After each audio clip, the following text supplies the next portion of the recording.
네, 오늘 시장을 보면요. 현대사료를 필두로 해서 사료 관련 종목들이 강세를 보여줬죠. 현대사료, 한일사료, 아시아종묘, 효성 OMB. 효성 OMB는 상한가에 들어갔네요.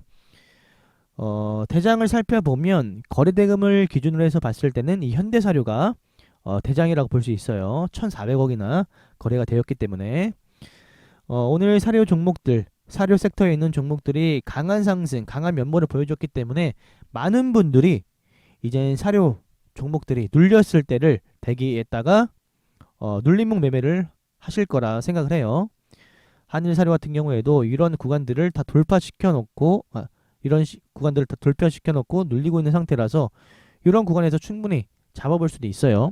비록 꼬리가 길기 때문에 부담스럽지만 효성 OMB도 앞에 이 저항까지 뚫어놨기 때문에 어느 정도 기대해 볼 수 있고, 특히나 현대사료 같은 경우에는 이런 구간들, 이런 강한 저항들을 뚫어놨기 때문에 눌림목에서 충분히 잡아볼 수는 있어요. 근데 이미 많이 올랐죠. 오늘 한 현대사료 같은 경우에도 28.45%까지 강하게 이미 올랐단 말이에요. 물론 더 올라갈 수는 있겠죠. 첫 파동이 나온 이후에 두 번째 파동, 세 번째 파동까지 충분히 나오지 말란 법은 없기 때문에 이런 종목을 가지고 눌림목에서 매매하는 것도 메리트가 있는 종목이에요. 하지만 직장인들 입장에서 봤을 때는 이 급등주가 어느 정도 부담이 된단 말이죠. 급등주가 부담이 돼요. 이미 많이 올랐고 급등주의 성격상 올라갈 때 훅 올라가고 떨어질 때 훅 떨어지는 이런 흐름들이 반복되어지기 때문에 쉽지 않아요. 매매하기가. 그죠? 그렇다면 우리는 조용한 종목, 직장인분들은 조용한 종목을 가지고 급등을 먹는 게 최선인데, 일단 이 한일사료, 현대사료 이런 종목들 급등한 이유 눌림에서 잡지 말란 얘기가 아니라 같은 섹터에 있는 예비 종목들을 미리 한번 뽑아두는 게 좋을 거라고 생각을 해요. 저도 급등주 매매를 좋아하지만 직장인들 입장에서 말씀을 드리는 거예요. 직장인들 입장에서. 그래서 오늘은 조금 더 디테일을 살려서 같은 섹터에 있는 종목들이 크게 올라갔을 때 크게 올라가지 않은 종목들에서 예비 후보를 뽑아두는 거죠. 좀 말을 좀 어렵게 한 것 같은데, 아무튼 올라가지 않은 종목 중에서 예비 종목, 앞으로 상승할 가능성이 있는 예비 종목을 뽑아두는 겁니다. 아시겠죠? 일단 급등에 있었던 이 현대사료와 한일사료, 효성 OMB의 분봉을 보면서 우리가 한번 디테일을 살펴볼 겁니다. 먼저 한일사료 분봉을 보면요. 분봉을 보면 거래량이 없다가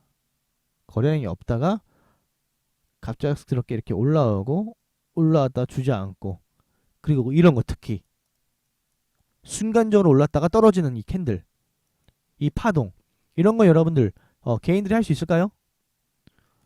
개인들이 약속이나 하는 듯 여기서 동시에 올렸다가 떨어질 수 있을까요? 거의 불가능하다고 여러분들은 생각을 하셔야 돼요. 그렇다면 이거는 어떤 형태의 흐름이죠? 이거는 그쵸, 매집봉의 형태죠. 그렇다면 매집봉이라 하면 결국엔 나중에 가서 올리기 위한 어떤 과정인가요? 아니면 떨어지기 위한 과정인가요? 그쵸, 올리기 위한 과정이에요. 이런 것들이 출현했을 때 결국엔 올랐어요. 효성 OMB도 볼게요. 보시면 제가 이렇게 체크를 해놨는데 올랐다가 떨어졌죠. 이거 개인들이 절대 못하죠, 여러분들. 그쵸? 6% 애격이 얼마 안 되네. 이거 개인들도 할 수 있어? 라고 하시는 분들도 있을 거예요. 하지만 개인들 못해요. 거래량을 동시에 어떻게 약속을 해서 이렇게 뽑아냅니까? 세력들밖에 못하는 거죠. 맞죠? 거래량이 없다가 갑작스럽게 이렇게 한다는 게 수상하다고 우린 여겨야 돼요. 마찬가지로 현대사료를 볼까요? 보세요.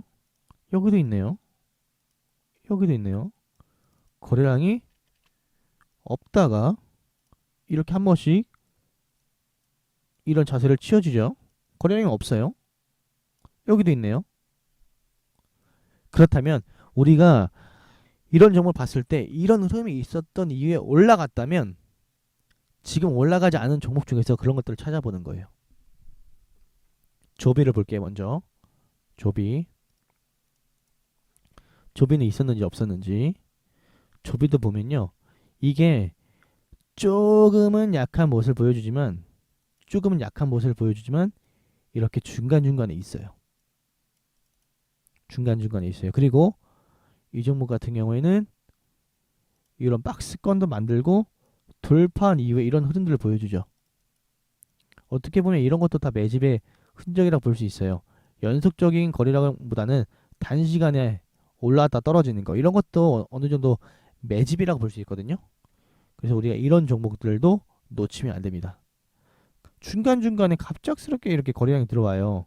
1분밖에 안 되는데 1분봉이에요 지금. 1분봉에서 이렇게 갑작스럽게 들어온다는 걸 여러분들 우리가 의심쩍게 봐야 돼요. 경농도 볼까요? 제가 이 종목은 조금 약간 소름이 돋았어요. 갑작스럽게 여기 갭상승을 시키네요. 오후장인데 2시 넘어서 2시 37분에 갑작스럽게 이런 캔들을 만들어요.